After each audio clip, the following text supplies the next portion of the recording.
భగవంతుడి పాత్ర అనే 3 రోజుల ప్రవచనంలో 2వ రోజు ప్రవచనానికి మీకందరికీ హృదయపూర్వకంగా స్వాగతం పలుకుతాం. మాతృదేవోభవ. ఎప్పుడే మౌను ఎరుంగగానగునే తల్లి అమ్మా, ఎప్పుడే మౌను ఎరుంగగానగునే తల్లి, నీ కృపా దృష్టిచే ఇప్పుడీ రీతి ప్రశాంతమౌ స్థితిని నేనిట్లుంటిగా. ఎప్పుడే మౌన ఎరుంగగానగునే తల్లి, నీ కృపా దృష్టిచే ఇప్పుడీ రీతి ప్రశాంతమౌ స్థితిని నేనిట్లుంటిగా. ఇంటియే కృప చాలున్, ఇంటియే కృప చాలున్, ఇంటియే కృప చాలున్, పరితృప్తి చెందితిని నీ కీర్తిని కకుబ్వీతులన్ ప్రపలందున్ నవపాత్రికాకృతుల. అమ్మా, నీ కీర్తిన్ కకుబ్వీతులన్ ప్రపలందున్ నవపాత్రికాకృతుల ఆస్వాదింపగా చేసెదన్. ఎప్పుడే మౌను ఎరుంగగానగునే తల్లి. ఈ ప్రసంగాల్లో ప్రధానంగా వ్యాసులతో పాటుగా తెలుగులో మనం తిరుపతి వెంకట కవులకి నమస్కారం చేయాలి. వారి పద్యాలు మనం వాడుకుంటున్నాం. మార్కెట్ లాంగ్వేజ్లో చెప్పాలంటే వారికి డబ్బులు ఇవ్వాలి, కానీ వారు లేరు. వారి వారసులు కూడా ఎక్కడున్నారో మనకి తెలియదు. ప్రపంచం అంతా వాడుకుంటున్నారు. వాళ్ళకి మనం ఇచ్చేటువంటి మానిటరీ బెనిఫిట్ డబ్బు ఏమిటి అంటే వారి పట్ల కృతజ్ఞతగా ఓ పద్యం చెప్పడం. అందుకే నేను ఎప్పుడో సహస్రావధానం చేసినప్పుడు కొంతమంది విలేకరులు విజ్ఞులు కూడా అడిగారు, ఏమండి తిరుపతి వెంకట కవులు శతావధానమే చేశారు కదా, మీరు సహస్రావధానం చేశారు, మీరు వారికంటే గొప్పే కదా అన్నారు. మన మాయలో పడేయడానికి ఇలాగే మాట్లాడతారు. అక్కడే జాగ్రత్తగా ఉండాలి. అప్పుడు చెప్పాను నేను, వారికంటే మేము ఏ రకంగానూ గొప్ప కాదయ్యా. తెలియని రోజులందు ఎదియో సాహస చదువని రోజులందు ఎదియో సాహసము వనరించినానటం చెదను దలంచినాడను. చదువని రోజులందు ఎదియో సాహసమున్ వనరించినానటంచు ఎదను తలంచినాడను. ఇప్పుడెంతయు సిగ్గగు, ఇప్పుడెంతయు సిగ్గగు, చెళ్ళ పిళ్ళ వారిదైన ప్రజ్ఞ ముందర హరీమను మా ప్రతిభా విశేషములు. ఇన్ని ఒక 100 ఏళ్ల క్రితం ఆయన రాసినటువంటి పద్యాలు ఇప్పుడు మనం చదువుకుంటున్నామంటే కీర్తి అంటే ఇంతకంటే ఏమిటి ఉదాహరణ? వారు కేవలం అవధానాలు మాత్రమే చేయలేదు, నాటకాలు రాశారు. ఆ నాటకంలో కురుక్షేత్రం నాటకం పద్యాలే మనం చదువుకుంటున్నాం. పాండవ జననం, పాండవ వనవాసం, పాండవ ఉద్యోగం, పాండవ విజయం, పాండవ అశ్వమేధం, ఇలా మొత్తం 6 నాటకాలు, పాండవ నాటకాలను 6 నాటకాలు రాశారు. ఈ నాటకాల కారణంగా, ఆ వాటి ప్రదర్శన కారణంగా జనంలోకి ఆ పద్యాలన్నీ వెళ్ళాయి. ఇవాటికి కూడా మన ఇంట్లో బావగారు వస్తే బావా ఎప్పుడు వచ్చి తీవు అనేవాళ్ళు ఉన్నారు. అది వారి మాట. ఒకవేళ బావగారిని ఇంట్లో వాళ్ళు పట్టించుకోలేదు అనుకో, నేను వచ్చి చాలాసేపు అయినది అంటాడు. అది దుర్యోధన డైలాగ్. అది కాగల కార్యము గంధర్వులు తీర్చిరే అంటాడు. అది భీమసేనుడు డైలాగ్ పాండవుల సీన్లో. ఇలాగ వాళ్ళ మాటలు జనంలో మిగిలిపోయాయి. అది గొప్ప అదృష్టం కవికి. ఊరికే కావ్యాలు రాయగానే సరిపోలేదు. 10 పద్యాలైనా మనం చెప్పినవి జనం నిత్యం పాడుకుంటున్నారా? బెంగాల్ దేశంలో, ఇప్పటికీ బెంగాల్ రాష్ట్రంలో గొప్ప సంప్రదాయం ఉంటుంది. సాయంత్రం వేళ దీపాలు పెట్టేటప్పుడు మహిళలందరూ రవీంద్రనాథ్ ఠాగూర్ గీతాంజలిలో ఉండే గీతాలు పాడతారమ్మా. ఆ మహాకవి పట్ల, నోబెల్ బహుమతి పొందిన విశ్వకవి పట్ల వారికి ఉండే గౌరవం అది. గీతాంజలి గీతాలు ఆలపిస్తారు దీపారాధన చేస్తూ ప్రతిరోజు కలకత్తా నగరంలో. అలాగే ఇక్కడ మనం తిరుపతి వెంకట కవుల పద్యాలని, విశ్వనాథ వారి పద్యాలని, జాషువా గారి పద్యాలని, కరుణశ్రీ గారి పద్యాలని సందర్భానుసారంగా పాడుకోగలగాలి. అప్పుడు వారికి మహత్తరమైన కీర్తి లభించినట్టు లెక్క. వారు ఏ లోకంలో ఉన్నా బ్రహ్మలోకంలో చాలా ఆనందంగా ఉంటారు. వారికి మనమేమి ఇక్కడి నుంచి పంపించక్కర్లేదు. కానీ మనకు దక్కాల్సిన ప్రయోజనం దక్కాలి అంటే వారి పద్యాలు, వారి మాటలు చెప్పుకోవాలి. అందుకని నేను వ్యాస భారతం, తిక్కన భారతం, తిరుపతి వెంకట కవుల పద్యాలు, అవసరమైతే ఇంకా జాషువా పద్యాలు కూడా వస్తాయి. ఆయన భారతంలో కొన్ని ఘట్టాల మీద మధురమైన పద్యాలు రాశాడు మహానుభావుడు, గుంటూరు వాడు పైగా. అందుకని అందుకని ఆ మహాకవుల్ని మనం తలుచుకోవాలి. అందుకని ఈ మాట చెప్పాను. ఏదో చదవని రోజుల్లో నేనే చేశానేమో సహస్రావధానం, వాళ్ళకంటే గొప్పవాళ్ళేమో అనుకున్నానయ్యా. కానీ వాళ్ళ సాహిత్యం చదివితే మన సాహిత్యం ఆ రకంగా జనంలోకి ఎప్పుడు ప్రవహిస్తుందో అప్పుడు మనమంతా గొప్పవాళ్ళం అవుతాం. కానీ ఊరికే అవధానాలు చేసేస్తే అయిపోతామా అని చదవని రోజులందెదియు సాహసమున్వనరించినానటంచు ఎదను తలంచినాడను ఇప్పుడెంతయు సిగ్గగు చెల్లపిళ్ళ వారిదైన ప్రజ్ఞముందర హరీమను మా ప్రతిభా విశేషముల్ వదలము నేటికిన్ తెలుగు వారిని తత్పదబంధ గంధముల్. వాళ్ళ పాదాలకి రాసుకున్న సుగంధం అని ఒక అర్థం, ఆ పదబంధాల్లో ఉండే సుగంధం అని ఇంకొక అర్థం. ఆ పదబంధాలు నేటికి తెలుగు వారిని విడిచిపెట్టడం లేదు. అది ఒక కవికి, ఒక అవధానికి, ఒక వక్తకి పట్టేటువంటి అదృష్టం. ఆ అదృష్టం మనకి పట్టాలంటే వారికి నమస్కారం చేసుకుని మనం ప్రారంభం చేయాలి. అందుకని వారికి సభక్తికంగా నమస్కారం చేస్తూ ఇప్పుడు మనం రంగప్రవేశం చేస్తున్నాం. 12 రోజుల వరకు యుద్ధంలో భగవంతుడి పాత్ర నిన్న చెప్పుకున్నాం. ఇప్పుడు ఏ పాత్ర లేని రోజు గురించి చెప్పుకుంటాం 13వ రోజు. కానీ దాన్ని చెప్పుకోవాలి. భగవంతుడు పాత్ర లేదు ఇందులో, ఆయన పట్టించుకోలేదు, కల్పించుకోలేదు. పోనీ కల్పించుకోకుండా ఉండడానికి ఆయనకి ఏమైనా పరాయివాడా అంటే లేదు. చెల్లెలి కొడుకు, సొంత చెల్లెలి కొడుకు సాహసించి యుద్ధానికి ఎడుతున్నాడు. పంపొద్దని ధర్మరాజుకు చెప్పొచ్చు. నీ కొడుకును యుద్ధానికి పంపుతున్నారు, కూడా ఉండవయ్యా అని అర్జునుడికి చెప్పొచ్చు. లేదు, అనేక మాయలు చేసిన వాడు అభిమన్యుడు రక్షించడానికి ఏదైనా మాయ చేయొచ్చు. చెయ్యలేదు. కరడు గట్టిన హృదయంతో ఉన్నాడు. ద్రోణాచార్యుల యొక్క ఆధిపత్యంలో 3వ రోజు యుద్ధం అది. 11, 12 రోజులు జరిగాయి. ఎప్పటికీ 2 రోజులు ఆధిపత్యం. చెప్పాను కదా, ద్రోణాచార్యుడికి సత్వరజోగుణాలు 2 ఉన్నప్పటికీ రజోగుణం ప్రధానంగా ఉంది. సత్వగుణం చాలా ఉంది ఆయన, చాలాసార్లు చాలా ఇదిగా మాట్లాడతాడు. కానీ సందర్భం వస్తే రెచ్చిపోతాడు. ముఖ్యంగా చాపల్యం. ఎవడైనా ఆయన పొగిడాడు అంటే మంచివాడా చెడ్డవాడా పట్టించుకోడు. నీకేం వరం కావాలంటే ఇచ్చేస్తాడు. ఇరుక్కుపోతాడు. మనమైనా జాగ్రత్తగా ఉండాలి. డబ్బులున్న వాళ్ళ దగ్గర, పదవుల్లో ఉన్న వాళ్ళ దగ్గర చాలా మంది చేరతారు. కాఫీ ఇచ్చి పంపించాలి, అది కూడా దండగ నన్ను అడిగితే. అంతేగాని వాళ్ళ మాటల్లో పడకూడదు. మేంత వాళ్ళు లేరండి, మేంత చాలా మంది ఉన్నారండి, నమస్కారం అంతే. పడిపోతాడు ద్రోణాచార్యుడు. అందుకే దుర్యోధనుడు కనిపించి భీష్ముడు 10 రోజులు యుద్ధం చేశాడు. దండగా నేను అడిపాక దండగా ఎంత లోకుగా మాట్లాడాడు. పైగా ఈ భీష్ముడు చేయకుండా ఉంటే కనుడు వచ్చేవాడు యుద్ధానికి, నాకు ప్రయోజనం జరిగేది 3 దెబ్బల్లో అటు ఇటు తీసేవాడు. ఈయన చావడం, వాళ్ళని చంపడం, భీష్ముడు తిట్టాడు. అంత స్వార్థపరుడు దుర్యోధనుడు. పెద్దల పట్ల ఏ రకం గౌరవం లేనివాడు. వాడు తండ్రి పట్లే లేదు, మిగిలిన వాళ్ళ పట్ల ఎందుకు ఉంటుంది? సాక్షి వ్యాసాల్లో పానుగంట లక్ష్మీ నరసింహరావు గారు అంటాడు, తండ్రిని తనైన ధనయుడు మామగారికి మంగళహారతి ఇచ్చునా అంటాడు. వాడిని ముందేదంటాడు. తండ్రినే తన్నట్టు బావగారికి మంగళహారతి ఇస్తాడా? ముందు మామగారికి మంగళహారతి ఇచ్చునా అంటాడు. వాడిని ముందేదంటాడు. తండ్రినే తన్నట్టు బావగారికి మంగళహారతి ఇస్తాడా? ముందేదంటాడు. అందుకే వాడు తండ్రినే గౌరవించలేదు. భీష్మాదులను ఎక్కడ గౌరవిస్తాడు? దుర్యోధనుడు గౌరవాలన్నీ నటన, ఊరికే నమస్కారం చేయడమే. వారు చెప్పింది వినరు. మనకు కావాల్సింది పెద్దవాళ్ళకి ఆ నమస్కారాలు కాదండి, చెప్పింది చేస్తున్నారా లేదా చూడమ్మా. వాడికి చాలా భక్తి అండి, ఎప్పుడు కనపడినా కాళ్ళ మీద పడతాడు. దేనికమ్మా? గోక్కోవడానికి. ఎక్కడ ఏంటి కాళ్ళ మీద పడేది? చౌదరా చెప్పింది చేయమని చెప్పాలి. చెప్పింది చేయరేమరు, కాళ్ళకి దండాలెట్టేస్తారు. అక్కడికి అయిపోయింది అనుకుంటారు, చేతిలో ఏదో పెట్టేస్తారు, పండు ఫలం అక్కడికి అయిపోయింది. ప్రవచన ఫలం అది కాదమ్మా, పళ్ళు వాకిళ్ళు మాకు దేనికండి, ఒళ్ళు నేను లక్ష్మీ కటాక్షంతో ఉన్నాను, ఒళ్ళంతా పరిశీలించుకోండి, నాకేం అక్కర్లేదు అని మీరు ఇచ్చినవే నేనేం కొనుక్కోలేదు. ఎందుకు నాకు అది అక్కలా. నేను ఈ 3 రోజుల ప్రవచన ఫలంగా మీ అందరినీ ఒక బెచ్చగాళ్ళలాగా చేతులు చాచి కోరేది ఒక్కటేనండి, నా మాటల్లో నచ్చని వదిలేయండి, నచ్చిని ఆచరించండి. ఆచరణ నాకు గురుదక్షిణగా ఇవ్వండి, ఆచరణ ఇవ్వండి. మీకు నచ్చకపోతే వదిలేయండి, ఏం పర్వాలా. నేనేం వ్యాసుండి కాదు, తెక్కినడు కాదు, అన్ని మీకు నచ్చకపోవచ్చు, వాళ్ళవే నచ్చలేదు. నచ్చిన ఉంటాయి కదా, ఈ మాట బాగా చెప్పారు, అది ఆచరించండి. ఆ ఆచరణ గురువుకు మీరు ఇచ్చే దక్షిణ. ఊరికే అందరూ వచ్చి కలుసుకోవడం, కాళ్ళ మీద పడడం, బట్టలు పళ్ళు బతకాలు, దేనికి ఇవన్నీ ఇప్పటికే ఎక్కువైపోయి బాధపడుతున్నాం. ఏం చేసుకుంటాం?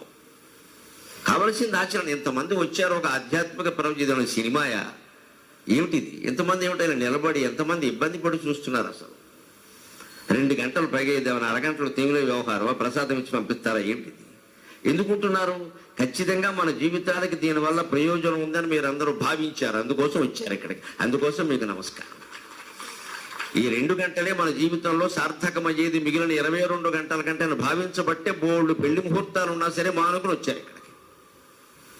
ఎక్కడ ఎవరికి ఖాళీ లేవు ఇవాళ. మాకు ఉన్నాయి వెళ్ళవలసిన పెళ్లి, అవి మానుకుని వచ్చారు అంటే పెళ్ళి అయినా ఏదైనా పేరంటమైనా జీవితం బాగుండాలంటే ప్రవచనాలు వినాలి, అందున భారతం వినాలి. అందులో భగవంతుడు పాత్ర అంటున్నాడు. మన జీవితంలో అతని పాత్ర ఏమిటి, ఎందుకుండదు మన జీవితంలో ఉంటుంది, తెర వెనుక మనకు తెలియడంలా. అది ప్రత్యక్షంగా కూడా ఉంటుంది, రుజువు అవుతుంది ఆ విషయం. అభిమన్యుడిని యుద్ధానికి పంపేటప్పుడు ధర్మరాజే చాలా సందేహించాడు. తప్పనిసరి పంపవలసి వచ్చింది, ఎందుకంటే ద్రోణుడు దుర్యోధనుడికి వరం ఇచ్చాడు. నన్ను ఇంత పొగిడావు, సేనాధిపత్యం చేసావు, ఎందుకంటే ఆయనకు అనుమానం ఉంది కర్ణుడిని సేనాధిపత్యం చేస్తాను. ఇందులో మళ్ళీ అథవ పోటీ, అసలే ముష్టివాళ్ళ సంఘం, అందులో చెప్పల కోసం పోటీ అని. ఈ ఓడిపోయే పార్టీకి ఎవరి నాయకుడు అయితే భీష్ముడు పోయాడు. ద్రోణుడికి ఇంకా ఒక నమ్మకం ఏంటంటే నేను భీష్ముడు లాంటి వాడు కాదు, ఏమిటో ఇక్కడ బ్రహ్మచారి ఆయనే పోయాడు, నువ్వు సంసారి, నువ్వు బావేంటి ఇక్కడ. సత్వగుణం ప్రధానంగా ఉన్న ఆయనే పడిపోయాడు, రజోగుణం ప్రధానం. పడకుండా ఎలా ఉంటావు, పైగా పిల్లలు ఎలా ఉంటారో గమనించండి. ద్రోణాచార్యుల్లో సత్వరజో గుణాల్లో రజోగుణం ప్రధానం. ఆయన కొడుకు దగ్గరికి వచ్చేసరికి సత్వగుణం అస్సలు లేదు. అశ్వత్థామ దగ్గర రజోగుణం తమోగుణం, అందులో తమోగుణం ప్రధానం. ఎందుకంటే తండ్రినే చూశాడు, బోళ్ళు పంతాలు, పట్టింపులు, కష్టాలు, కార్పణ్యాలు అవన్నీ చూసి నేర్చుకున్నాడు. ఇలా ఉండొచ్చు అనమాట, ఇలా ఉండొచ్చు. ఇంకాస్త ముదిరిపోయాడు. ఎందుకంటే తల్లిదండ్రులు తిట్టుకుంటూ లేస్తే పిల్లలు కొట్టుకుంటూ లేస్తారు. వాళ్ళు ఇంగ్లీష్ మీడియం కదా, మనం తెలుగు మీడియం అయ్యాయి. మనం తెలుగు మీడియం వాళ్ళని దెబ్బలాడుకుంటూ లేచామనుకోండి, పోట్లాడుకుంటూ లేచామని కొట్టుకోట్లా, ఉనికే ఏదో మాట. వాళ్ళు చూస్తారా మా నాన్న దెబ్బలాడుకుంటున్నారు మాటలతో, మన కథలతో కూడా కొట్టుకోవచ్చు. మనం కొంచెం అడ్వాన్స్ కదా. మంచిది, వాళ్ళకి ఆదర్శంగా వాళ్ళు జాగ్రత్తగా ఉండాలంటే ముందు మనం ఉండాలి జాగ్రత్తగా. లేవగానే దెబ్బలాడుకోవాలి. ఒకవేళ నిజంగా దెబ్బలాడుకునే అంశాలు, పిల్లలు స్కూల్కి వెళ్ళే వరకు ఆగచ్చు కదా, తర్వాత కూర్చోవచ్చు కదా, తోచుంటా తెలుసుకోవచ్చు కదా. మళ్ళీ ఓ ఫిల్టర్ కాఫీ తెస్తే మొత్తం పాపాలండి, మొత్తం గొడవలు అయిపోయాయి. సంసారాలు ఎవరికి తెలియదు ఇది. దీనికి పిల్లల ముందు కొట్టుకోవాలా, మీడియా ముందు కొట్టుకోవాలా? కనీసం అది ఆ జాగ్రత్త అయినా పడాలి కదా. అది పడాలి, అది లేదు ద్రోణాచార్యుడు. అందుకని నేను 2 రోజులు ప్రయత్నం చేశాడు, ధర్మరాజు దొరకలా. 3వ రోజు ఎలాగైనా సరే పట్టుకోవాలని పద్మవ్యూహం పన్నాడు. వ్యూహాల ప్రకారం లెక్క ఏమిటంటే రాజు దొరికితే చాలు, సైనికుల్ని చంపవలసిన అవసరం లేదు యుద్ధంలో. ఇప్పుడు భారతీయ యుద్ధంలో ఉండే సంస్కారం అది. యుద్ధం అంతా రాజ్యం కోసం కదా. రాజు దెబ్బలాడుకోండి, ఎవరో ఒకరు ఓడిపోతారు, రాజ్యం ఇచ్చేసుకోండి. నిజానికి చెప్పాలంటే గుంటూరు ప్రాంతంలో ఉండి నేను సత్యం మాట్లాడాలి, కోడి పందాలు ఎంతో కొంత రాజ్యహింసను ఆపేయండి ఒకప్పుడు. ఖచ్చితంగా బలవత్తరమైన రాజ్యహింసను కోడి పందాలు ఆపే పల్నాట యుద్ధమే లెక్క.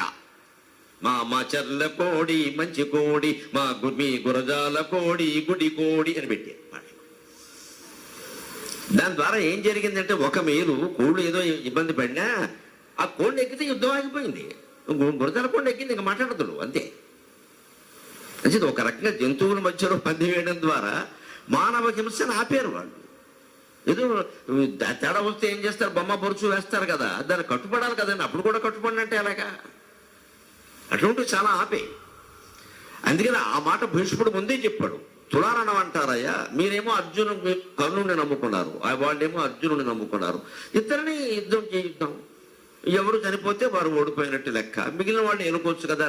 వీడికి ఈ దుర్యోధనుడికి అదెందుకు నచ్చుతుందండి, మొత్తం భూమండలం నాశనం అవ్వాలి కదా. వాడే మళ్ళీ హిట్లర్గా పుట్టాడు, వాడే మళ్ళీ ఇప్పుడు ట్రంప్గా పుట్టాడు. వాడి జన్మలు చాలా ఉంటాయి వాళ్ళకి, వదలడు వాడు. మొత్తం ప్రపంచం నాశనమైనా వాళ్ళకి శాంతి ఉండదు. ఇంకా కొంచెం హిరణ్యాక్షుడి నుంచి వచ్చిన అంశం మిగిలి ఇప్పుడు ట్రంప్ గారిలో చేరింది కొంచెం ఉంటే. ఈ మొండి మేడం అంతా అందుకే పడతారు వాళ్ళు. వాళ్ళ నాశనం ముఖ్యం కాదు, నువ్వు నాశనం కావడం ముఖ్యం. నేను అయితే అవుతాను లేకపోతే ఇంక దాన్ని ఎవడు బాగు చేయలేడు. ఇప్పుడు నీ బాగు కోసం ఏదైనా చేసామంటే అర్థం ఉంది.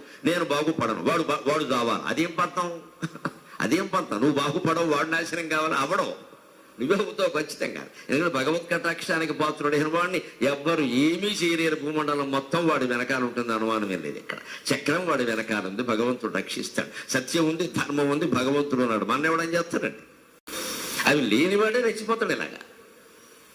అందుకని రాజును బంధిస్తే అయిపోయినట్టే. కాబట్టి ధర్మరాజును బంధించి నాకు ఇవ్వండి. అప్పటికీ ద్రోణాచార్యుడు ఎడిగాడు, కొంపతీసి చంపేస్తావేటే. అభిపే అటువంటి పని మళ్ళీ దా కాయ రజకాయ అంటే ధర్మరాజు నాకు తెలుసండి వాడి వీక్నెస్, మీకేం తెలుసు, పక్కకి తీసుకెళ్ళి ఆడమంటే ఆడతాడు. ఈసారి శాశ్వతంగా పందెం పెడతాం, 12 ఏళ్ళు కాదు, మొత్తం వదిలిపోవలసిందే. ఏమో ఆయన అన్నట్టు జరిగేదేమో కూడా. అందుకని రాజును బంధించారు కాబట్టి పద్మవ్యూహం పన్నాడు. ఏమిటి పద్మవ్యూహం? ఊరికే పద్మవ్యూహం. తామర పువ్వులో రేకులు ఎలా ఉంటాయో అలాగే సైనికులు నిలబడతా. అంటే ఒక సైనికుడు ఇలా నిలబడితే ఇతను 2 కాళ్ళ మధ్యలో ఒక కాలు పెట్టి, పక్కవాడి 2 కాళ్ళ మధ్యలో ఒక కాలు పెట్టి ఇంకో సైనికుడు నిలబడతాడు. ఎట్టి పరిస్థితుల్లో లోపలికి వెళ్ళడానికి అవకాశం ఉండదు. తామర పువ్వు రేకులు అలాగే ఉంటాయి, సరిగ్గా ఇలా జోడించినట్టుగా ఉంటుంది. మళ్ళీ ఇంకోటి దానికి జోడిస్తుంది. రేకు మీద రేకు అందుకే దాన్ని శతపత్రం అంటారు. శత అంటే 100 కాదు, అనేక రేకులు ఉంటాయి, నువ్వు పట్టుకోలేవు.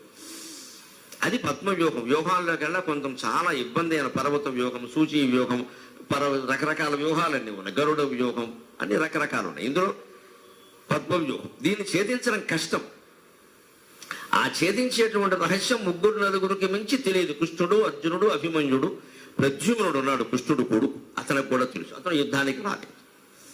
అంటే ఈ రంగంలో యుద్ధం తెలిసిన వాళ్ళు, పద్మవ్యూహం తెలిసిన వాళ్ళు 3 ఉన్నారు, కృష్ణుడు, అర్జునుడు, అభిమన్యుడు. ద్రోణాచార్యుడికి ఎలాగో తెలుసు, ఆయన పన్నాడు కదా. అంచేత కృష్ణార్జునుడు వేరుగా ఉండాలి, అప్పుడు నేను ధర్మజుడిని బంధిస్తాను అన్నాడు. ద్రోణుడు కూడా స్పష్టంగా తెలిసిన విషయం, అర్జునుడు అక్కడ ఉంటే నా వల్ల కాదు, నేనే ఓడిపోతాను, ఒప్పేసుకున్నాడు ఆ విషయం. నేనే ఓడిపోతాను, మరి నేను ఎవరినైనా గెలుస్తాను కానీ అర్జునుడిని గెలవలేను, నాకు ఇష్టం లేక కాదు, నిజంగానే గెలవలేను, నేనంత సమర్థుడిని కాదు అని చెప్పేశాడు ఆయన. గెలవలేను. భీష్ముడేమో నేను వాడు జోలికి వెళ్ళాను అన్నాడు, గెలవలేను అన్నాడు. ద్రోణాచార్యుడు నేను గెలవలేను, నేను చెప్పేస్తున్నాడు కదా, నీకు ఇష్టమైనా నేను వాడిని చంపలేను, నా వల్ల కాదు అది. అంటే మీరు కృష్ణార్జునుడిని విడిగా తీసుకెళ్ళండి, అప్పుడు నేను ఏదో వ్యూహం పని ధర్మరాజును బంధిస్తాను. 12వ రోజు రాత్రి దుర్యోధనుడికి చెబితే, దుర్యోధనుడు పన్నిన వ్యూహం ఏమిటంటే, మీరు పనడం నేను చూసుకుంటా అని సంక్షిప్తకుల్ని పిలిచాడు. వీళ్ళు 25,000 మంది ఉన్నారు. వీళ్ళు అనవసరపు మేళ మీద అనవసరంగా యుద్ధానికి వచ్చారు. అందులో ఈ నారాయణ గోపాలుడు కూడా ఉన్నారు. వీడు అస్తమానం అర్జునుడి ముందుకెళ్ళడం, దాన్ని తొడగొట్టడం. ఆయన గారికి పనికి మాలిన నియమం ఏమిటంటే, ఎవరన్నా తొడగొడితే వీడి మెడ కొడతాడు. వీళ్ళు ఇక్కడ నీ తోడ నాకెందుకు రాని పోయే రకం కాదు ఇది. అందుకని సరిగ్గా 13వ రోజు పొద్దున శనిగాళ్ళలాగా ఈ సంక్షిప్తకులు తయారై అర్జునుడిని పిలిచారు.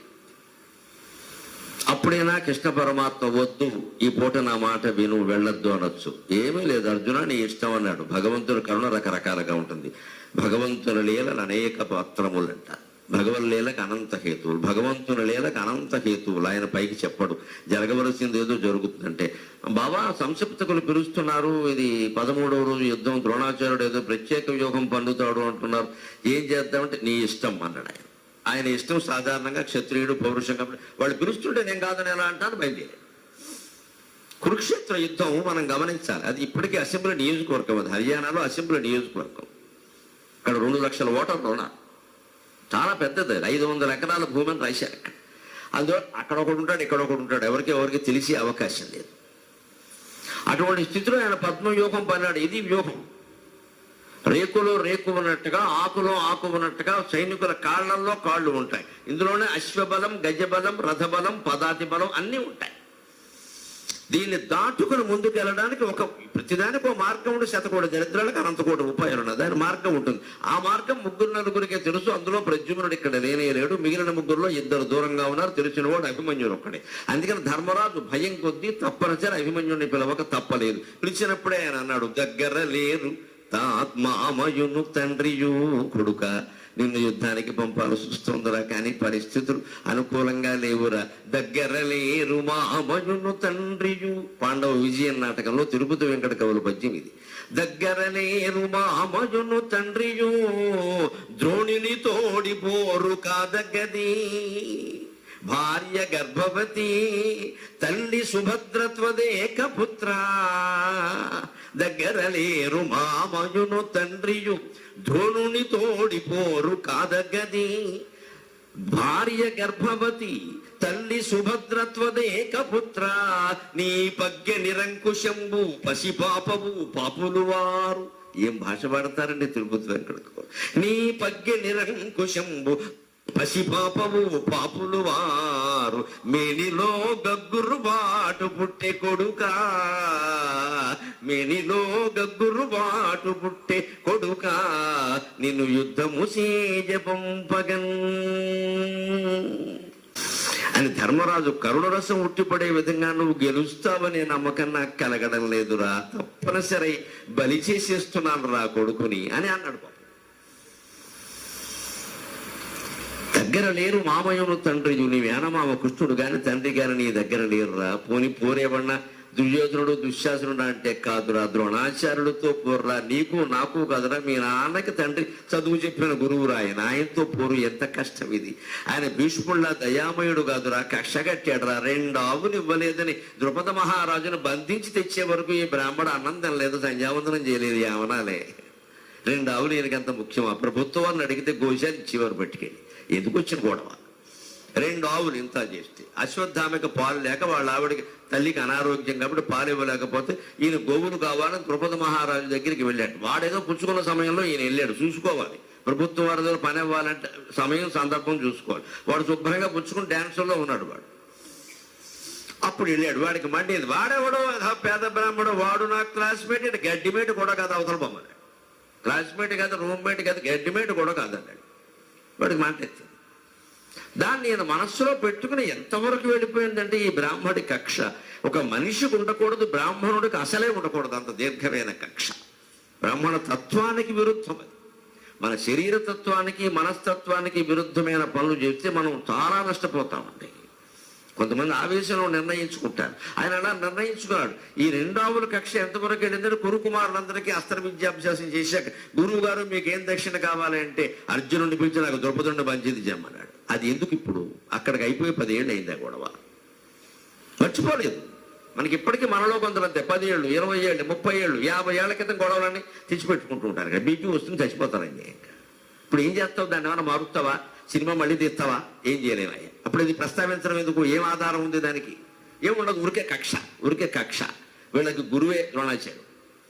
ఆ 2 ఆవుల కక్ష ఆయనకి ఎంతవరకు వెళ్ళిందంటే పద్మవ్యూహం అభిమన్యుడితో పోలేదు. 15వ రోజు, ఇంకా 2 రోజులు చచ్చిపోతాడు ఆయన. 15వ రోజు సాయంత్రం చచ్చిపోతూ కూడా అశ్వత్థామని చెప్పు, దుర్యోధనుని పిలిచి అశ్వత్థామకి చెప్పు, పాంచాల రాజ్యం వాడు ఒక్కడు కూడా మిగలడానికి వీల్లేదు. అంత కక్ష ఎందుకండి? చచ్చిపోయేటప్పుడు కూడా నేను పోతే పోయాను, ధర్మరాజు బంధింపబడితే బంధింపబడకపోవచ్చు, పాండవులే గెలవచ్చు, దుర్యోధన నాకు అవన్నీ అనవసరం. నా కక్షంతా ద్రౌపదుడి మీద. వాడి రాజ్యానికి సంబంధించి వాడు కొడుకులు గాని వాడు అన్నదమ్ములు గాని చివరికి ద్రౌపది పుత్రులు గాని ఎవరూ మిగలడానికి వీల్లేదు. మా అబ్బాయికి ఆ విషయం చెప్పు. పోయే తండ్రి కొడుక్కి చెప్పాల్సిన ఉపదేశం ఇదా? అంత గడ్డి తింది ద్రోణాచార్యుడు బుద్ధి. గురువు ఆయన చాలా గొప్పవాడు, అది వేరే విషయం. అది అశ్వత్థామకి తెలియని విషయాలు కూడా అర్జునుడికి చెప్పాడు. అర్జునుడు ఎందుకు పక్షపాతం ఉంది అంటే అర్జునుడు ఎవరు? ద్రౌపదుడు అల్లుడు కదా. అర్జునుడి మీద ప్రేమతోనే ద్రౌపదుడిని క్షమించాలి కదా. లేదు, ఆ ద్రౌపదుడు స్వయంగా ద్రోణాచార్యుడే చెప్పాడు 14వ రోజు యుద్ధంలో. అప్పటికీ శాంతి లేదు. విరాట్ రాజును చెప్పాడు ద్రోణాచార్యుడే, అప్పటికీ శాంతి లేదు. నీ చేత్తో ఆ ద్రౌపదుడిని చంపవు, మరణాంతాని వైరాణి అంటారు రామాయణంలో. రామచంద్రమూర్తి అంటాడు, రావణుడు చనిపోయిన తర్వాత విభీషణుడు వచ్చి ఆయన దహన సంస్కారం చేయడానికి, రాక్షసాచారం ప్రకారం చేయడానికి మాకు అనుమతి ఇవ్వయ్యా అంటే, నీ అన్నగారి శవం తీసుకెళ్ళడానికి నేనవన్నయ్యా అనుమతి ఇవ్వడానికి అంటాడు రామచంద్రమూర్తి సంస్కారం. అది లేదు. యుద్ధం ఎప్పుడు ఒక జంతువును వేటాడామంటే జంతువు మీద హక్కులు వేటాడిన వాడికి ఉంటాయి కదా. యుద్ధంలో చనిపోయిన వీరుడు శరీరం మీద హక్కులు చంపిన వాడికి ఉంటాయి కదా. నీకే హక్కులు ఉంటాయి రామచంద్ర, నువ్వు ఇస్తే తీసుకెడతాను లేతే లేదు అంటే రామచంద్రమూర్తి ప్రపంచం ఆశ్చర్యపోయే మాట చెప్పాడు. మరణాంతాని వైరాణి నివృత్తం న ప్రయోజనం క్రియతామద్య సంస్కారక మమాప్యేష యథాతవా. అబ్బాయి విభీషణ, ఎంత గొప్ప శత్రుత్వమైనా మరణంతో ఆగిపోవాలయ్యా. మళ్ళీ వాళ్ళ పిల్లలు వీళ్ళ పిల్లలు, వాళ్ళ పిల్లలు వీళ్ళ పిల్లలు కొట్టుకోకూడదయ్యా. అక్కడతో ఆగిపోవాలి కనీసం. నివృత్తం నా ప్రయోజనం. మేము సీత కోసం యుద్ధం చేశాం కానీ మీ రాజ్యం మాకు అనవసరం అయ్యా. మీ రావణుడు శవాన్ని ఏం చేసుకుంటామనేది మాకు అనవసరం. ఎందుకు? ఆయన రావణ బ్రహ్మ అని పేరు, అపారమైన శివతాండవ స్తోత్రం రచించిన మహానుభావుడు. ఆయనకు అంత్యక్రియలన్నీ పద్ధతిగా జరగాలని నేను కోరుకుంటున్నానయ్యా అని. పైగా ఇంకో మాట అన్నాడు, నివృత్తం నా ప్రయోజనం. మా ప్రయోజనం నెరవేరిపోయింది, యుద్ధం అయిపోయింది కదా. క్రియతామధ్య సంస్కారక. ఆయనకి నీ ఆచారం ప్రకారం చేసుకొని ఈ 3 మాటలు ఎవడైనా అంటాడండి. 4వ మాట కేవలం భారతీయ చక్రవర్తి శ్రీ మహావిష్ణు వంశ త్యాగమూర్తి అయిన రామచంద్రమూర్తి మాత్రమే అనగలడు. మమాప్యేష యథాతవా విభీషణ, ఇక నుంచి నీకే కాదు నాకు ఆయన అన్నగారే అన్నాడు. నీకే కాదు నాకు అన్నగారే అన్నాడు. అంత సంస్కారంతో ప్రవర్తించాడు. అవన్నీ చదువుకున్నారు కదా వీళ్ళు, భారత కాలానికి రామాయణం ఉంది కదా, చదువుకున్నారు కదా, మరి వీళ్ళ ప్రవర్తనలు ఎందుకున్నాయి? ఒకటే సమాధానం, అంతకంటే ఎక్కువ చదువుకున్న మన ప్రవర్తనలు ఎలా ఉన్నాయి అది ఆలోచించుకుంటూ చదువు. ఇంకా మనం ద్రోణాచార్యులు చదివిన దానికంటే ఎక్కువ చదివాం కదా, తర్వాత వచ్చిన గ్రంథాలు కూడా చదివాం కదా. కృష్ణ సత్యనారాయణ గారు ఒకసారి అంటాడు, నేను నా అన్నయ్య కంటే తిక్కన కంటే పోతన కంటే కూడా అదృష్టవంతుడు అన్నాడు. ఏమిటంటే వాళ్ళందరూ సాహిత్యం నేను చదివాను, నా సాహిత్యం వాళ్ళు చదవలేదు కదా. వాళ్ళ తర్వాత సాహిత్యం కూడా నేను చదివాను, వాళ్ళ తర్వాత చాలా గొప్ప సాహిత్యం వచ్చింది, వాళ్ళు చదవలేదు కదా. శ్రీనాథుడు సాహిత్యం నేను చదివాను, అది నా అన్నయ్య గారు చదివాడు అన్నాడు. ఆయన యుక్తి అయింది. శ్రీనాథుడు సాహిత్యం నేను చదివాను, నా అన్నయ్య గారు చదివాడా, అందుకే నేను అన్నయ్య కంటే అదృష్టవంతున్నాను. నిజమే, మనం విశ్వనాథ్ కంటే అదృష్టవంతులం. మనం వీళ్ళందరితో కూడా ఆయన సాహిత్యం కూడా చదివాం. మనం అందరం అదృష్టవంతం, ఎప్పటికప్పుడే అదృష్టవంతం. దురదృష్టం ఎందుకు అనుకోవాలండి? అందుకని అదృష్ట దురదృష్టాలు చేతుల్లోనూ రేఖల్లోనూ ఉండవండి, మన బుద్ధిలో ఉంటాయి. దయచేసి నమ్మండి, దయచేసి నమ్మండి. Ever destiny in your hands అంటాడు వివేకానందుడు. మీ చేతుల్లో ఉందమ్మా మీ అదృష్టం అంతా. మీ నిర్ణయం తీసుకోవడంలో, మీ బుద్ధిలో, మీ ఆలోచనలో ఉంది. ప్రతిదీ దృష్టమే. అదృష్టం అనేది మనం పెట్టుకున్న మాట. అది అనుకోకుండా ఏదైనా జరిగితే చెప్పచ్చు. కళ్ళ ముందు కనపడుతుంటే మన బుద్ధి పాడైంది, జీవితం పాడైంది. దీన్ని అదృష్టం దురదృష్టంతో ఎందుకు ముడిపెట్టాలండి? ఈ బుద్ధిలో వంకర ఆలోచన లేకపోతే జీవితం ఇలా ఉండదే. తెలిసిపోతుంది కదా స్పష్టంగా. మనం అప్పు చేసి ఇల్లు కొన్నాం, అప్పులు కట్టలేక ఇల్లు అమ్మేసాం. దీనికి ఇల్లు కొన్న ముహూర్తం మంచిది కాదు, అమ్మిన. ఎందుకు వచ్చిన మాటలు ఇవన్నీ? ఎందుకు వచ్చిన మాటలు? నేను ఇల్లు డబ్బు లేకుండా ఇల్లు కొనమని నీకెవడు చెప్పాడు? లేకపోతే ఎవడన్నా ఒకవాడు చెప్పుకుంటే ఏ మేనమావ ఎప్పుడు ఇటువంటి సలహాలే ఇస్తాడు. నువ్వు మేనమావని అంటావు, నీ బుద్ధి ఏమైంది? నువ్వు డబ్బు లేకుండా ఇల్లు కొన్నావా, మళ్ళీ తర్వాత అప్పులు పడ్డాక అమ్మేసావా? అందుకని అమ్మినందుకోసారి కొన్నందుకోసారి ఏడుస్తూ కూర్చున్నావు. ఇప్పుడు కానీ నీ బుద్ధే కదా. ఇందులో ముహూర్తాలు ఏమున్నాయండి అనవసరంగా అనుకోవడం. కానీ అందుకని ధర్మరాజు యొక్క ఆవేదన ఇది. మనం పట్టించుకుని ఆలోచిస్తే ఆ పరిస్థితులు అలా వచ్చేస్తే ఎవరు లేరు. ద్రోణుడితో పూర్వపేగా కక్షలు కార్పణ్యాలు మూర్తిభవించిన మనిషి. అంతేకాదు భార్య గర్భవతి, ఉత్తర అప్పటికే 3 నెలల గర్భంతో ఉంది. ఈయనకి ఏదైనా జరిగితే ఆవిడ పరిస్థితి ఏమిటి? తల్లి సుభద్రతో ఏకపుత్ర, మళ్ళీ ఆవిడకి వేరే సంతానమే లేదు అసలు. సుభద్రకు ఒకే ఒక్క కుమారుడు, కుమార్తెలు కూడా లేరు. ఈయనకి ఏమైనా జరిగితే ఆవిడ పరిస్థితి ఏమిటి? అర్జునుడి బతుకు ఏమైనా గ్యారంటీ ఉందా? ఎవరు చెప్తారు? ఇక్కడ యుద్ధరంగానికి వెళ్ళాక ఎవడు బతకడు. అందుకే పై ఇంకోటి కూడా చెప్తున్నాడు వాళ్ళ రచనలో గొప్పతనం. నీ పగ్గే నిరంకుశం. మన పగ్గే చాలా గొప్ప మాట. ప్రజ్ఞ ప్రకృతి, పగ్గే వికృతి. తెలుగు మాస్టర్లకి తెలుస్తుంది. ప్రజ్ఞ ప్రకృతి, పగ్గే వికృతి. పోనీ నువ్వు చూద్దామంటే మొండివాడివిరా బాబు. పారిపోయి వెనక్కి వచ్చే రకం కాదు, తప్పించుకునే రకం కాదు. నిరంకుశంగా పోరాడతావు. విజయమా వీరస్వర్గమా అని రెండోది ఖాయమైతే మా బతుకులు ఏమవుతాయి?